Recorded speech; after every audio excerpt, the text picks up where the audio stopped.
नमस्कार, PGS news में आपका स्वागत है। पीजीएस न्यूज हर रोज लाता है हरियाणा से जुड़ी सभी महत्वपूर्ण और काम की खबरें, तो बिना समय गवाए जान लेते हैं। पहले जानते हैं मौसम का हाल। हरियाणा में अधिकतम तापमान 40 डिग्री तक पहुंच गया है। लू को लेकर भी अलर्ट जारी किया गया है, जिसके चलते लोगों को सतर्क रहने की सलाह दी जा रही है। पशु पक्षियों को लू से बचाने के लिए एडवाइजरी जारी की गई है। अगले 3-4 दिनों में गर्मी लगातार बढ़ेगी। हरियाणा के अधिकतम तापमान में बुधवार को 0.3 डिग्री सेल्सियस की गिरावट दर्ज की गई। प्रदेश का अधिकतम तापमान सामान्य से 2.1 डिग्री सेल्सियस अधिक पहुंच गया है। इधर हिसार प्रदेश का सबसे गर्म जिला रहा, जहां का अधिकतम तापमान 41 डिग्री सेल्सियस दर्ज किया गया। आगे समाचारों में, जम्मू कश्मीर के पहलगांव में आतंकी हमले में शहीद हुए नेवी के लेफ्टिनेंट विनय नरवाल बुधवार 23 अप्रैल को करनाल में पंचतत्व में विलीन हो गए। उनके अंतिम संस्कार के दौरान पत्नी हिमांशी की शहीद का चेहरा निहारते हुए फोटो सामने आई है। इसमें वह भावुक होकर अंतिम दर्शन के समय शहीद को ध्यान से देख रही है। वहीं शहीद के अंतिम संस्कार में सीएम नायब सिंह सैनी भी पहुंचे।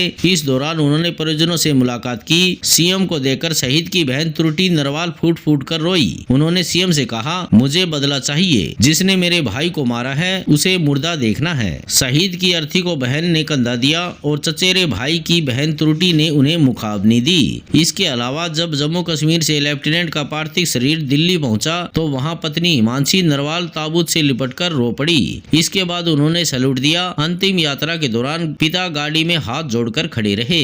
आगे समाचारों में, हरियाणा में किसानों को बड़ा झटका लगा है। बिजली शॉर्ट सर्किट से जली गेहूं की फसल का किसानों को मुआवजा नहीं मिल पाएगा। इसकी वजह यह है कि इस तरह से जलने वाली फसल प्रधानमंत्री फसल बीमा योजना के दायरे में नहीं आती। इसकी पुष्टि खुद कृषि विभाग के एक अधिकारी ने की है। सूबे में अब तक 15 जिलों में 514 एकड़ में खड़ी गेहूं की फसल आग की घटनाओं से नष्ट हो चुकी है, जिससे 312 किसान प्रभावित हुए हैं। करोड़ों रुपए का नुकसान हुआ है। प्रदेश में सिरसा, कैथल और फतेहाबाद आगजनी की इन घटनाओं से सबसे ज्यादा प्रभावित हुए हैं। गेहूं की खेती में आग से प्रति एकड़ 50,000 रुपए के नुकसान की आशंका जताई जा रही है। आगे समाचारों में, राष्ट्रीय पंचायती राज दिवस के अवसर पर हरियाणा सरकार 24 अप्रैल यानी आज पंचकुला के ताऊ देवीलाल स्टेडियम में राज्य स्तरीय ग्राम उत्थान सम्मेलन का आयोजन करेगी। इस सम्मेलन का उद्देश्य प्रदेश की पंचायती राज संस्थाओं को और अधिक सक्षम एवं जन कल्याणकारी बनाना है।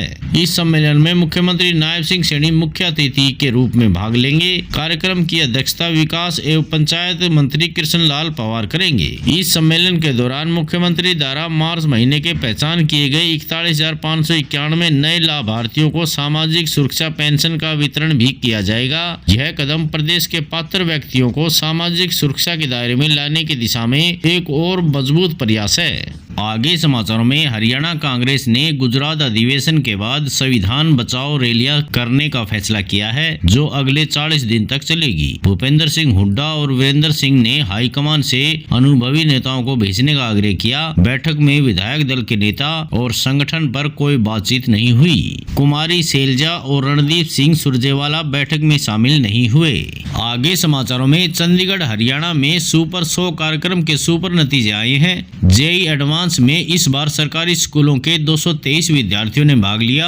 इनमें से 200 विद्यार्थियों ने एडवांस को क्वालिफाई किया है। यह सभी वे बच्चे हैं जिन्होंने सुपर 100 कार्यक्रम के तहत कोचिंग ली। मेधावी विद्यार्थियों को सरकार की ओर से निःशुल्क कोचिंग का प्रबंध किया गया है। इंजीनियरिंग के साथ साथ मेडिकल के लिए भी इस कार्यक्रम के तहत कोचिंग कराई जाती है। आगे समाचारों में, जम्मू कश्मीर के पहलगाम में आतंकी हमले का पूरे देश में विरोध हो रहा है। हरियाणा के रेवाड़ी में पूर्व सैनिकों ने रोष प्रदर्शन किया। उन्होंने पीएम नरेंद्र मोदी से इसका बदला लेने की मांग की। झज्जर में वकीलों ने कामकाज सस्पेंड रखा। हरियाणा के deputy speaker doctor Krishan Middha ने आतंकी हमले पर कहा कि जम्मू कश्मीर में पाकिस्तान जिंदाबाद के नारे लगाने वालों को झेलम नदी के जरिए पाकिस्तान में ही भेज देना चाहिए। आतंकवादियों को उनके घर में घुसकर मारा जाएगा। हरियाणा में राष्ट्रीय पंचायती राज दिवस के अवसर पर पंचकुला में राज्य स्तरीय ग्राम उत्थान समारोह के दौरान पहलगाम में हुए हादसे को लेकर सभी ने 2 मिनट का मौन रखकर श्रद्धांजलि दी।